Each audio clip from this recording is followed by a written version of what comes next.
पुण्यातल्या मोदीबाग या निवासस्थानी आज पवार कुटुंबाचा स्नेह मेळावा आयोजित करण्यात आलाय। ज्येष्ठ नेते शरद पवार यांनी या खास सोहळ्याचं आयोजन केलंय। खासदार सुप्रिया सुळे यांची कन्या रेवती सुळे यांचा विवाह ठरल्यामुळे पवार कुटुंबातील सर्व सदस्य इथे एकत्र येणार असल्याची माहिती आहे। या कौटुंबिक सोहळ्यासाठी सुनेत्रा पवार आणि पार्थ पवार यांनाही निमंत्रण देण्यात आलंय। तेही या कार्यक्रमाला उपस्थित राहण्याची शक्यता आहे। मात्र जय पवार शहराबाहेर असल्यामुळे ते या कार्यक्रमाला उपस्थित राहू शकणार नाहीत असं कळतंय। अजित पवारांच्या अपघाती मृत्यूचा तपास करण्यात सरकार आणि सीआयडी गंभीर नाही अशी टीका आमदार रोहित पवारांनी केली आहे। रोहित पवारांनी आज पुण्यात सीआयडी ऑफिसला भेट दिली, मात्र तिथे रोहित पवारांना कोणीही वरिष्ठ अधिकारी भेटला नाही। त्यामुळे रिकाम्या खुर्चीवरती निवेदन ठेवून ते परतले। त्यानंतर रोहित पवारांनी काही गंभीर आरोप केले। खरात आणि अपघात कनेक्शनचा तपास का होत नाही असा सवाल त्यांनी केलाय। बारामतीतला एक छोटा नेता अजितदादांच्या बारामती सहयोग सोसायटी आणि काटेवाडीतल्या घराबाहेर काळी जादू करतो असा आरोप त्यांनी केला। या छोट्या नेत्याचा राष्ट्रवादीतल्या बड्या नेत्याशी संपर्क होता असा दावाही त्यांनी केलाय। तसंच बीएसआर कंपनीच्या व्हीके सिंगच्या खात्यातील 3 दिवसात 145 कोटी रुपये कसे ट्रान्सफर झाले असा सवालही त्यांनी केलाय। दादांच्या तिन्ही घराबाहेर म्हणजे एक काटेवाडीचं घर, बारामतीचं घर आणि देवगिरी बंगला या तिन्ही घराच्या बाहेर अशा प्रकारच्या पूजा का झाल्या? मग घराताच्या अकाउंटमध्ये 27, 28 आणि 29 जानेवारीला उलाढाल का वाढली? हे सगळं जे आहे याच्यात पण इन्व्हेस्टिगेशन सीआयडीने करावं। राजकीय नेता आहे, बारामतीचा आहे, छोटा नेता आहे असं आम्हाला कळालंय, जो खराताच्या संपर्कात होता, खराताकडे जाऊन पूजा सुद्धा करत होता आणि दादांचे जे काही नेते जे कुणी खराताच्या संपर्कात होते त्या नेत्यांबरोबर आर्थिक व्यवहार त्या छोट्या नेत्याचे असतील असं आम्हाला त्या ठिकाणी कळतंय। आता आम्हाला जेवढी माहिती कळाली आम्ही सांगितलं, आता इन्व्हेस्टिगेशन पोलिसांनी करावं ना। 30 एप्रिलला विधान परिषद निवडणुकीसाठी अर्ज भरण्याची अंतिम मुदत असताना भाजपची उमेदवार यादीही त्याच दिवशी जाहीर होण्याची शक्यता आहे। मुंबई वगळता राज्यातील 5 विभागातून संधी दिली जाणार असल्याची माहिती मिळतेय। उमेदवारीसाठी मोठी गर्दी झाल्यामुळे पक्षाने सावध भूमिका घेतली आहे। 30 नावांची यादी दिल्लीला पाठवल्यानंतर वरिष्ठ नेतृत्वाने ती निम्मी करण्याला सांगितलं आणि आता 14 नावांवरती अंतिम चर्चा सुरू आहे। दरम्यान प्रदेशाध्यक्ष रवींद्र चव्हाण दिल्लीत दाखल झालेत। जुन्या कार्यकर्त्यांना प्राधान्य मिळण्याची शक्यताही व्यक्त केली जाते।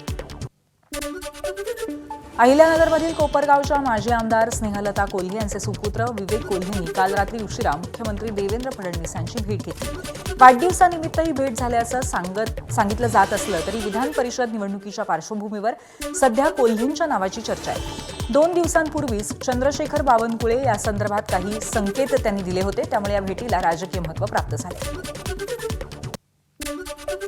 विधान परिषद उमेदवारीवर मुख्यमंत्री देवेंद्र फडणवीसांनीही प्रतिक्रिया दिली आहे। विधान परिषदेच्या नावांचा निर्णय मी घेत नाही असं मुख्यमंत्री थेट म्हणाले। विधान परिषदेकरता कुठली नावं आहे, त्याचं काय होणार आहे याचा निर्णय काही मी घेत नाही, तो आमचं देशाचं पार्लमेंटरी बोर्ड घेतं। त्यामुळे तिथनं निर्णय जे काय होतील त्यानुसारच सगळे निर्णय होतील। पण एवढंच सांगतो की राजाभाऊ राऊत यांना भविष्य आहे। महाविकास आघाडीत विधान परिषदेच्या उमेदवारीसाठी उद्धव ठाकरेंच्या उमेदवारीचा संभ्रम अजूनही कायम आहे। उद्धव ठाकरे निवडणूक लढवण्यास इच्छुक नसल्याची सूत्रांची माहिती आहे। मात्र ठाकरेंकडून अजून अधिकृत निर्णय जाहीर झालेला नाही। अर्ज भरण्यासाठी अखेरचे 2 दिवस उरलेत, मात्र अजूनही कोणत्याही पक्षातून उमेदवारी जाहीर झालेली नाहीये। उद्धव ठाकरेंनी महाविकास आघाडीच्या एका जागेवर लढावं यासाठी काँग्रेस आणि शरद पवार यांची राष्ट्रवादी आग्रही आहे। ठाकरे यांच्या शिवसेनेच्या वरिष्ठ नेत्यांकडून सुद्धा उद्धव ठाकरे यांचं मन वळवण्याचा प्रयत्न केला जातोय। मात्र उद्धव ठाकरे यांनी अजूनही निवडणूक लढवण्यासंदर्भातला निर्णय घेतलेला नाही।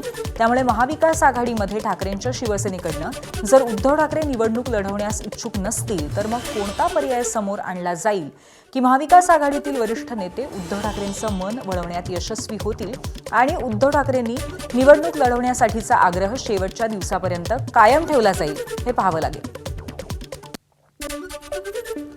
विधान परिषदेची जागा उद्धव ठाकरेंनी लढवावी अशी विनंती काँग्रेस प्रदेशाध्यक्ष हर्षवर्धन सपकाळांनी केल्याची माहिती संजय राऊतांनी दिली आहे। उद्धव ठाकरे योग्य तो निर्णय घेतील असंही राऊत म्हणाले। मला एवढंच माहिती आहे की हर्षवर्धन सपकाळ हे माननीय उद्धवजींना भेटले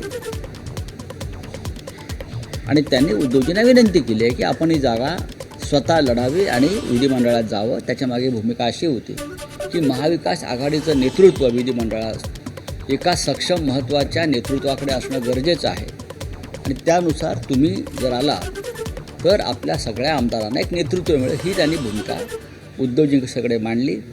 राष्ट्रवादी काँग्रेसनं सुद्धा मांडली. आता उद्धवजी आज निर्णय घेतील. दरम्यान शरद पवार मोठे नेते आहेत, उद्धव ठाकरे नाहीत, असं वक्तव्य शिवसेनेचे नेते संजय निरुपम यांनी केलंय. तसंच विधान परिषदेत शिवसेना तिसरा उमेदवार देऊ शकतो असंही निरुपम म्हणाले.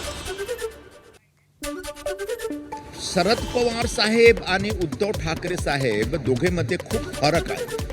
शरद पवार साहेब एक सिनियर मोस्ट लीडर, एक ज्येष्ठ नेता महाराष्ट्राचे, आणि त्यांच्याबद्दल एक असा होता की जर समजा ते राष्ट्रवामध्ये निवडणुकीमध्ये उतरले तर त्यांना त्यांच्या समोर काहीतरी आव्हान नाही दिलं पाहिजे. पण उद्धव ठाकरे एवढे मोठा नेता नाही की त्यांना पण बिनविरोध आणण्यासाठी फक्त 9 सीटवर निवडणूक केला पाहिजे. तर राष्ट्रवादीच्या वाट्याला आलेल्या एका जागेवर 70 ते 75 जण इच्छुक आहेत असं प्रदेशाध्यक्ष सुनील तटकरे यांनी म्हटलंय. वरिष्ठ पातळीवर अजून निर्णय झालेला नाही, मात्र सुनेत्रा पवारांच्या अध्यक्षतेखाली लवकरच निर्णय होईल असं तटकरे म्हणाले. 70-75 उमेदवारांची त्या ठिकाणी इच्छुक म्हणून पक्षाकडे मागणी आहेच. पूर्व विदर्भ, पश्चिम विदर्भ, मराठवाडा, उत्तर महाराष्ट्र, त्याचबरोबर कोकण, मुंबई, पश्चिम महाराष्ट्र अशा वेगवेगळ्या जिल्ह्यांतील वेगवेगळ्या प्रादेशिक भागांतील ताकदवान जे सहकार्य आहेत त्यांची मागणी निश्चितच त्या ठिकाणी आहे. जरूर या संदर्भामध्ये ज्यावेळेला वरिष्ठ पातळीवरती बैठक होईल त्याला या संदर्भातला आढावा घेऊन पक्ष नेतृत्व निर्णय करेल. प्रहार संघटना शिवसेनेत विलीन करावी असा प्रस्ताव शिवसेनेतील बच्चू कडू यांना शिवसेनेकडनं देण्यात आलाय. शिवसेनेच्या ऑफरवरती बच्चू कडू यांची शिवसेनेतील नेत्यांसोबत चर्चा सुरू झाली आहे. बच्चू कडू यांनी आज मंत्री उदय सामंत यांच्यासोबत चर्चा केल्याची माहिती विश्वसनीय सूत्रांनी एबीपी माझाला दिली आहे. दरम्यान शिवसेनेने दिलेल्या ऑफरवर बच्चू कडू उद्या सकाळी 11 वाजता निर्णय जाहीर करणार आहेत अशी माहिती बच्चू कडू यांनी एबीपी माझाला दिली आहे. विधान परिषदेचा उमेदवारी अर्ज भरण्यासाठी शेवटचे 2 दिवस राहिले. त्यात विधान परिषदेसाठी शिवसेनेकडनं बच्चू कडू यांचं नाव आघाडीवर आहे. तर दुसरीकडे शिवसेनेतील काही नेत्यांकडनं बच्चू कडू यांच्या विधान परिषद उमेदवारीला विरोध असल्याचीही माहिती आहे. त्यामुळे शिवसेनेने दिलेल्या प्रस्तावावर बच्चू कडू उद्या काय भूमिका मांडतात याकडे लक्ष लागलंय. उपमुख्यमंत्री एकनाथ शिंदे यांनी तातडीने बैठक बोलावली आहे. पक्षाचे नेते, उपनेते, लोकप्रतिनिधी आणि प्रमुख पदाधिकारी यांना उद्या संध्याकाळी नंदनवन या निवासस्थानी उपस्थित राहण्याचे निर्देश देण्यात आले. विधान परिषद निवडणूक हा या बैठकीचा मुख्य अजेंडा असेल. याशिवाय पक्षातील नाराजी आणि काही नेत्यांच्या वक्तव्यांवरही शिंदे आपली भूमिका स्पष्ट करणार आहेत असं कळतंय. बीडच्या केस तालुक्यातील मस्साजोगचे दिवंगत सरपंच संतोष देशमुखांच्या हत्येनंतर रिक्त झालेल्या सरपंच पदाची पोटनिवडणूक आज पार पडली आहे. यासाठी गावातील जिल्हा परिषद शाळेमध्ये 3 मतदान केंद्र उभारण्यात आली आहेत. सकाळी 7:30 वाजता या मतदान प्रक्रियेला सुरुवात झाली. यावेळी कुठलाही अनुचित प्रकार होऊ नये यासाठी पोलीस प्रशासन सतर्क आहे. मतदान केंद्र आणि मतदान केंद्राच्या बाहेरही पोलिसांचा चोख बंदोबस्त आहे. सरपंच पदाची ही पोटनिवडणूक बिनविरोध व्हावी अशी अपेक्षा देशमुख कुटुंबीय आणि काही गावकऱ्यांनीही व्यक्त केली होती. दरम्यान दिवंगत सरपंच संतोष देशमुख यांच्या पत्नी अश्विनी देशमुख आणि गेल्या निवडणुकीत अवघ्या 9 मतांनी पराभूत झालेले स्वरूपानंद देशमुख यांच्यात थेट लढत आहे. मस्साजोग सरपंच पदाचा उमेदवार आणि दिवंगत संतोष देशमुखांच्या पत्नी अश्विनी देशमुख यांनी आज कुटुंबासह मतदानाचा हक्क बजावला. यावेळी लोकांचा चांगला कौल मिळेल असा विश्वास त्यांनी व्यक्त केला. सोबतच आम्ही संतोष देशमुखांचं स्वप्न पूर्ण करणार असल्याचंही त्या म्हणाल्या. लोकांचा कौल तर चांगल्या पद्धतीनेच मिळेल असं वाटतंय, कारण हे आमच्या मनात नसताना आम्ही सगळे ही जनतेसाठीच केलेलं आहे. त्याच्यामुळे ते चांगलंच करतील असा विश्वास आहे. नेमकं ही पहिलीच निवडणूक आहे, त्याच्यामध्ये तुमच्या पती नाहीत. या अगोदरच्या निवडणुका तुम्ही लढलेल्या आहेत. कोणी इथं साहजिकच आहे. काय आठवणी आहेत निवडणुकीच्या आणि आता लोकांना काय वाटतं? अण्णा होते त्यावेळेस इतका संघर्ष करावा म्हणजे वैयक्तिक मला लागला नव्हता. जे पाहत होते ते अण्णाच पाहत होते. ती आज त्यांची उणीव फार जाणवते. छत्रपती शिवाजी महाराजांबद्दल आक्षेपार्ह वक्तव्य केल्यामुळे मुंबईत राजकीय वातावरण तापलंय. धीरेंद्र शास्त्री आणि शिवसेनेचे आमदार संजय गायकवाड यांच्या विरोधात महाविकास आघाडीसह काँग्रेस, डावे पक्ष, वंचित बहुजन आघाडी आणि पुरोगामी संघटना आक्रमक झाल्या. दादरच्या शिवाजी पार्कवरील छत्रपती शिवाजी महाराजांच्या पुतळ्याजवळ आंदोलन करण्यात आलं. यावेळी दोघांवरही कठोर कारवाईची मागणी करण्यात आली. शिवाजी कोण होता या पुस्तकाच्या प्रकाशक प्रकाश आंबी यांना धमकावल्याप्रकरणी गायकवाडांवरती कारवाईची मागणी करण्यात आली आहे. शास्त्री यांनी केलेल्या वक्तव्यावरही संताप व्यक्त केला जातो. सोलापूरमध्ये मुख्यमंत्री देवेंद्र फडणवीस यांच्या कार्यक्रमादरम्यान तणावाची परिस्थिती निर्माण झाली होती. छत्रपती शिवाजी महाराजांबाबत धीरेंद्र शास्त्री यांनी केलेल्या वक्तव्यावरनं युवक काँग्रेस आक्रमक झाले. फडणवीस शास्त्री यांना पाठीशी घालत असल्याचा आरोप करत काँग्रेस कार्यकर्ते निषेधासाठी कार्यक्रमस्थळी जाण्याचा प्रयत्न करत होते. मात्र पोलिसांनी त्यांना रस्त्यात अडवलं. यावेळी युवक काँग्रेस कार्यकर्त्यांनी जोरदार घोषणाबाजी करत आपला संताप व्यक्त केला. या बाबाला महाराष्ट्रामध्ये बंदी केली पाहिजे आणि त्याच्यामध्ये मुख्यमंत्र्यांनी स्वतः त्यांच्यावर FIR नोंदवली पाहिजे. आणि जोपर्यंत त्यांच्यावर कारवाई मुख्यमंत्री करत नाहीत तोपर्यंत मुख्यमंत्र्यांना युवक काँग्रेसतर्फे आम्ही काळे झेंडे दाखवणार, त्यांना कुठे फिरू देणार नाही. कारण हा महाराष्ट्राचा प्रश्न आहे, हा महाराष्ट्राचा नाही, हा छत्रपती शिवाजी महाराजांच्या अस्मितेचा प्रश्न आहे.